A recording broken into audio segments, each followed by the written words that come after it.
got up to beat on the man. How dare you speak to Muhammad sallallahu alaihi wasallam, in such a fashion, asking, for something like this. The Prophet ﷺ said, stop. Let him speak his heart. He was not rebuked. He was not scolded. But then the Prophet ﷺ said, would you like something like this to happen to your daughter, to your mother, or to your aunt, or to your sister? And the man kept saying, no, no, no, no. So he said, people are like that. So in other words, he said, love for other people that which you love for yourself.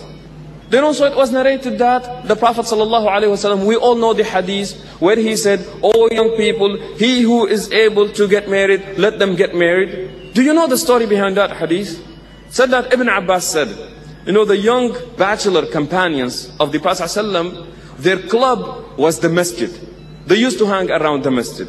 So one day, all young men are in the masjid, and it sounded like they were talking about that subject. They were talking about, being young men. They were talking about the whole issue of, the passion, the physical passion that is in them. And when the Prophet ﷺ walked in, he looked into their faces, and he noticed that this is what they were talking about. So what does he do? How dare you talk about something like this? He smiled, and then what he said, oh young men, if you can afford getting married, young men, get married. He did not rebuke them for having the feelings. He was telling them where to put the feelings. Do you see the beauty of the teachings of Muhammad sallallahu alaihi wasallam? How these things are elevated, and the Prophet sallallahu alaihi wasallam would address it. In another hadith, the Prophet sallallahu alaihi wasallam would say, "La yakun ahadukum kalfahl." Let not any of you be like a beast. He beats his wife during the day and then expects to sleep with her at night. That's what the Prophet ﷺ said. So now what we've told here is that subjugate your passion. Make sure that you put your passion in the proper channels. It is not wrong to love, but make sure that you love the right people. It is not wrong to hate, as long as that you are hating for the right reason, the right people. It is not wrong to be angry, as long as it is for the right reason. What we said earlier, it is about emotional wisdom in the Quran. People are four kinds, when it comes to this emotional wisdom. Some of them are very quick to anger and almost impossible to please back again. These kind of people. Anything you say to them, they get angry, and then if you go and you say you are sorry, get down on your knees and beg, they will not say that. These are the worst kind of people. And then there are those who are very quick to anger and also very quick to come back, and they're okay. And there are those who are not quick to anger, but when they're angry, it's also very difficult to get them pleased back again. These are not very okay. The best are those who are not easily angered, and when they are angered, it's easy also to make them happy again. So the idea again is subjugation of passion, making sure that you've got this emotional wisdom that is in you. So Allah subhanahu wa ta'ala tells Muhammad sallallahu alayhi wa sallam, وَثِيَابَكَ فَطَهِّرْ. Did you know that for any movement to be a beneficial one, for any movement to have its fruits, you must have these conditions. You must have these conditions at all the time. And that is why our beloved brother Malcolm X, Hajj Malik al-Shabazz, may Allah bless his soul, who would be addressing the African Americans in the US. And then he had a formula. And this is what he would say to them. He would say, in order for us to win our freedom, we must do three things. He would say, number one, wake up. Number two, clean up. Number three, stand up. Wake up, clean up, stand up. If you're not clean, you cannot stand. If you're not clean, and all you do is you are a drug addict, or you are an alcoholic, or you have some sort of vice that is in you, you are not fit to make a difference. So he said, if you want to be part of this, you've got to clean up. You cannot be asking for your freedom, yet you are a slave of your own passion.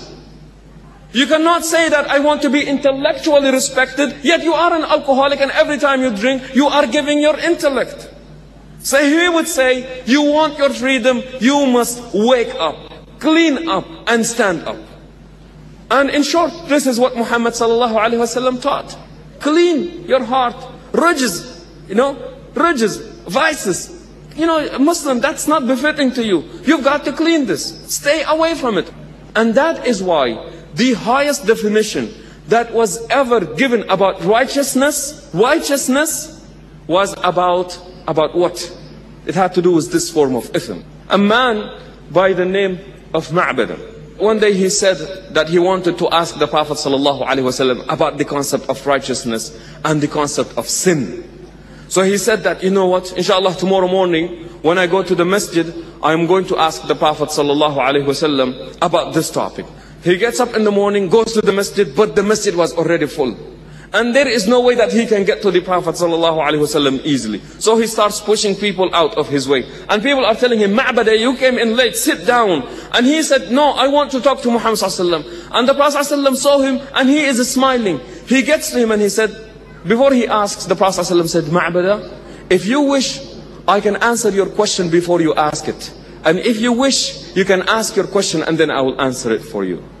Ma'bada was a big smile on his face. He said, Prophet of Allah, you answer the question before I ask it. So the Prophet ﷺ said, you came here to ask me about righteousness and you came here to ask me about sin. He said, indeed that is what I came for, Prophet of Allah. And then the Prophet ﷺ said, righteousness is good character. And sin is that which you have doubts in your heart about and you are afraid that it may be exposed to people. See, what the Prophet ﷺ is telling us is that you be your own policeman. You know, you are afraid, you've got doubts in it in your heart, and at the same time you are afraid that it may get exposed to other people.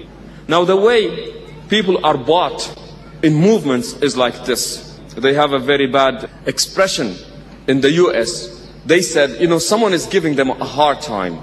Someone, you know, when someone is giving you a hard time, they say, well, what can we do to him? What can we offer them? And they say, well, two things work. Either a hook or a crook. Give them one of these things. And that is why they say, subhanallah, people who are in any movement and they are bought because of their passion, then that is when things collapse. But then for us Muslims, that is not possible. It is not possible. Because again, as Muslims, we have got this concept of warrujz, fahjur, something that the Quran speaks on Allah. So now we see the Quran tells us about this whole issue of subjugation of our passion. Make sure that you are always in check with your passion, and always make sure that you are in check with your heart.